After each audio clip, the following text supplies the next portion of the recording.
Danika Watson, nurse practitioner. Today we are going to discuss positive parenting. This is a two-step or a two-series video on positive parenting. And so y'all can tune in next week to get the second half of this.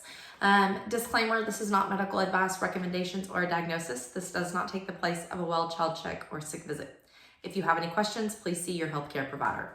So y'all know I like to take things that happen in the clinic or things that are brought to me in the clinic and share some education tidbits on here with you. And so something that I see over and over in the clinic are parents coming to me and they feel like they don't have control, or they feel like there's a power struggle with their child, and these learned behaviors that they have just spiraled out of control, and they don't know where to regain. And so we're going to discuss a little bit of that today. You know, we as parents have to understand that power struggles and the lack of supervision facilitate the development of maladaptive behavior. So we need to understand what that means. We need to know that the way children respond to us, each child is different, and the way we respond to that child and each parent is different, allows us to develop different behaviors and coping mechanisms. Neither the child or the parent is usually aware of the powerful behavior forcing shape into interaction. So we have to decrease the problem behavior in children and decrease the power struggle. So there are some ways that I'm going to share next week on how to do that. Something that I want you to really focus on is when do you see these power struggles, or when do you see this behavior occurring in your child? I want you to, write this down, make a note. Is it in the morning? Is it before they've eaten? Is it right after school? Right before bed? Like, where are the biggest struggles? Write it down. And then I want you to do a true, honest reflection of you as a parent and how you respond to that. Do you yell? Are you present before this tantrum or this power struggle took place? Were you around? Were you on the phone with a business partner? What is actually going on that leads up to the behavior, and what happens afterwards? How you responded to that.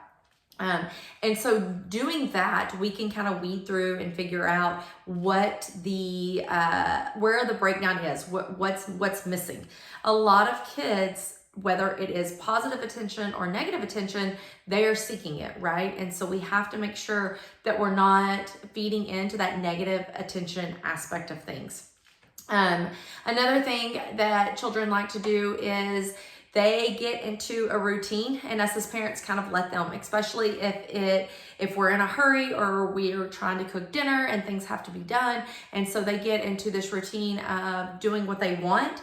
And when we ask them to change that and to alter that, they get upset. Just like if someone was to ask you as an adult to change or alter your task or the things that you have planned out in your head for the day. It's difficult to adapt to. And so that can give a little pushback from children. We need to make sure that we are holding ourselves accountable just as we would hold our child accountable to behavior and to things. So they get into a routine. They like to come out of their room in the morning. They like to watch cartoons. And then we're in this whole power struggle and chase for time because now we're late for school. Right? They haven't brushed their teeth. They haven't gotten dressed. They've barely eaten breakfast because they've been watching cartoons. And so kind of all of that that's backwards in the way we need to do things. We come home from school and we want to relax and decompress and watch TV, but then here it is 8 o'clock and nothing's gotten done. And so together we're going to work on how to fix those things. But the main thing I want this video to represent is that there are power struggles between child and adult or parent. There are learned adapted behaviors that we make with each other, and we have to be able to weed through those. We have to be able to understand where each of us is at fault and how we can better that together.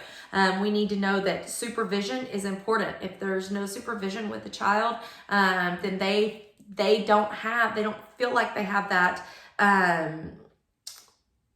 They feel like they're in control. That's what I'm trying to say. They're in control and they have that power. And so we have to figure out, where the supervision takes place there, and what's going on. Okay, y'all tune in next week because I have really good tips and tricks on how to avoid and how to work through these power struggles.